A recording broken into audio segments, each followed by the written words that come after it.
नमस्कार, कानपुर वार्ता में आपका स्वागत है। मैं हूँ आलोक पाल। कृपया इस चैनल को देखिए, लाइक कीजिए, शेयर कीजिए और सब्सक्राइब ज़रूर कीजिए। जमीयत की अपील पर सुप्रीम कोर्ट ने कल एक निर्णय दिया, जो कि बुलडोज़र एक्शन पर था, पूरे भारत के लिए था। उसमें उन्होंने कुछ गाइडलाइंस तय की हैं।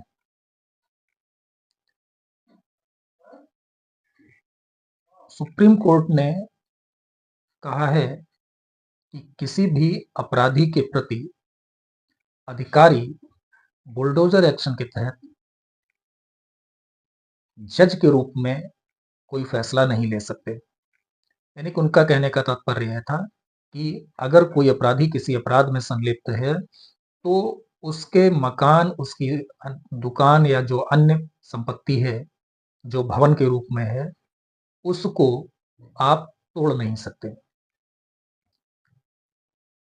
इस बात को लेकर के पूरे भारत का विपक्ष और खास तौर से उत्तर प्रदेश का,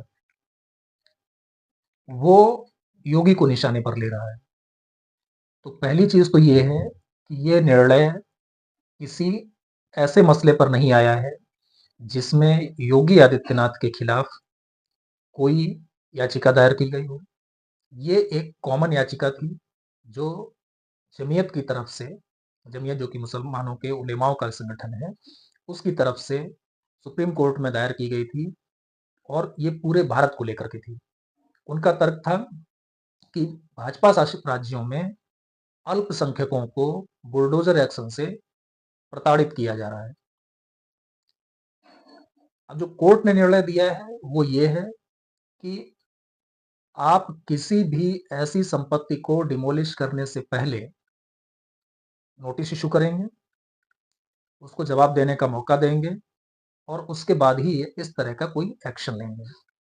उत्तर प्रदेश की अगर बात की जाए तो एक दो अपवादों को अगर छोड़ दिया जाए, जहां अधिकारियों ने जानबूझकर अपने भ्रष्ट आचरण के तहत कुछ लोगों के साथ इस तरह का कृत्य किया, जिसका जिस संदर्भ में ये याचिका दायर की गई थी उससे कोई लेना देना नहीं था, उसको अगर छोड़ दिया जाए तो ऐसा कुछ भी अभी तक नहीं हुआ है। हुआ सिर्फ ये है कि जो बड़े अपराधी या जिन लोगों ने बहुत ही दुर्दांत कोई कृत्य किया हो, उनको जब गिरफ्तार किया गया तो उनकी आपराधिक कुंडलियां खंगाली गई और उन आपराधिक कुंडलियों में जब ये पाया गया कि उन्होंने या तो सरकारी संपत्ति पर कब्जा करके मकान बनाया है, नजूल भूमि पर कब्जा कर लिया है, लोगों की निजी भूमि पर जबरन कब्जा करके इस तरीके के कृत्य किए हैं जिनके खिलाफ पहले से शिकायतें दर्ज हैं। अगर निजी भूमि पर कब्जा किया गया है तो, नजूल भूमि पर कब्जा किया गया है तो, सरकारी संपत्ति पर कब्जा किया गया है तो, सभी मसलों में पहले से शिकायत दर्ज है और उन शिकायतों के निपटारे के लिए उनको पहले से नोटिस इशू किए जा चुके हैं। अब वो एक अलग बात है कि वो नोटिसों का उन लोगों ने जवाब दिया कि नहीं दिया। अब आप नोटिस का जवाब नहीं देते हैं तो उसके लिए सरकार कुछ नहीं कर सकती। सरकार का काम है नोटिस इश्यू करना। अब उसमें बहुत सारे खेल बीच में होते हैं कि नोटिस ऑफिस से तो इशू हो जाते हैं, लेकिन उस व्यक्ति तक पहुंचते हैं कि नहीं पहुंचते हैं, वो तमाम खेल होते रहते हैं।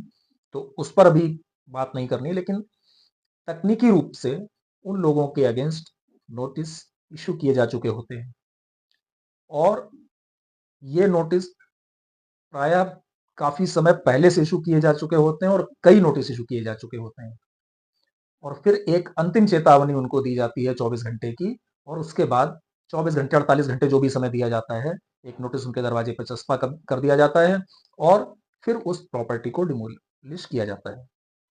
अब दूसरा दूसरा मसला ये होता है कि जो शहरी क्षेत्र हैं, जहां पर आप मकान बनाते हैं, तो आपको मकान बनाने से पहले वहां का जो नगर निकाय है उससे अपना नक्शा पास कराना होता है। अगर उत्तर प्रदेश की बात करें तो यहाँ पर कम से कम जो नगर निगम क्षेत्र हैं, उनमें आप बिना नगर निगम से नक्शा पास कराए मकान नहीं बना सकते। इसमें एक छूट केवल मिलती है और वो मिलती है उन लोगों को जिनके मकान 50 वर्ग मीटर से कम क्षेत्रफल में बने होते हैं। 50 वर्ग मीटर या उससे ऊपर के क्षेत्रफल में जो भी मकान बना होता है, उसका नक्शा आपको नगर निगम से पास कराना ही होता है। अगर आप पास नहीं कराते हैं, तो नगर निगम ऐसे किसी भी स्ट्रक्चर को डिमोलिश कर सकता है। अब उसके लिए भी वही मसला आता है कि नोटिस इशू होगा, उसके बाद ही करेगा। कोई आके ऐसे नहीं कि एकदम से सिटी कमिश्नर को सपना आया, उसने कहा जितने मकान बिना नक्शे के बने सबको तोड़ दो। ऐसा नहीं होता, पहले नोटिस इशू किया जाता है। तो उत्तर प्रदेश में जितनी भी कार्रवाइयां हुई हैं, सारी की सारी कार्रवाई इसी तरीके से की गई हैं। अभी जो कोर्ट ने गाइडलाइंस दी हैं, वो उससे बिल्कुल अलग नहीं है। उत्तर प्रदेश में जो अर्बन डेवलपमेंट एक्ट है, उसके तहत ये सारी चीजें पहले से मौजूद हैं और सारी कार्रवाई उसी के तहत की गई है।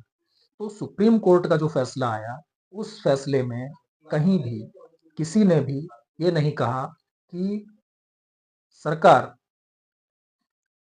खासतौर से यूपी सरकार ने कोई इस तरह का निर्णय लिया है, कोई इस तरह की कार्रवाई की है।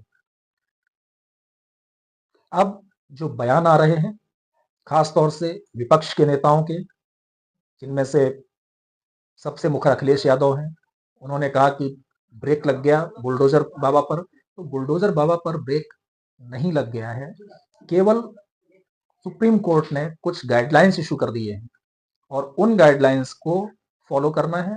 और जो उन्होंने गाइडलाइंस दिए हैं, वो उत्तर प्रदेश सरकार के अर्बन डेवलपमेंट एक्ट के तहत पहले से मौजूद हैं।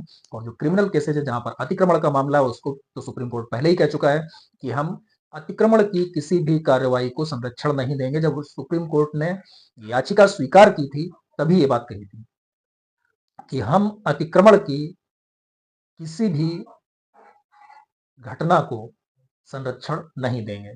तो अतिक्रमण पहले से सुप्रीम कोर्ट ने एक्सक्लूड कर दिया था और अभी जो गाइडलाइंस दिए हैं, वो पूरी तरीके से जो उत्तर प्रदेश का शहरी विकास एक्ट है, उसके अंतर्गत आती है। कोई भी उनसे बहुत अलग नहीं है। तो विपक्ष का ये सोचना, अखिलेश यादव का ये सोचना, कांग्रेस पार्टी का सोचना कि अपराधियों के विरुद्ध बुलडोजर एक्शन बंद हो जाएगा, वो उनकी भारी भूल है। और उनके दलों से जुड़े अपराधियों को ये बात अच्छे तरीके से समझ लेनी चाहिए कि वो ये ना सोच लें कि अब उन्हें अपराध करने का फ्री हैंड मिल गया है। अगर गलती से भी उन्होंने ऐसा किया, तो 4-5 दिन के अंदर उनके खिलाफ बुलडोजर एक्शन होगा, ये लगभग तय बात है। क्योंकि अपराधियों की जो प्रवृत्ति होती है, वो कुछ ना कुछ इस तरीके का करते जरूर हैं। कहीं ना कहीं उन्होंने जमीन कब्जाई होगी, कहीं उन्होंने जो है सरकारी जमीन पर कब्जा किया होगा, कहीं अतिक्रमण किया होगा, तो वो बच नहीं पाएंगे।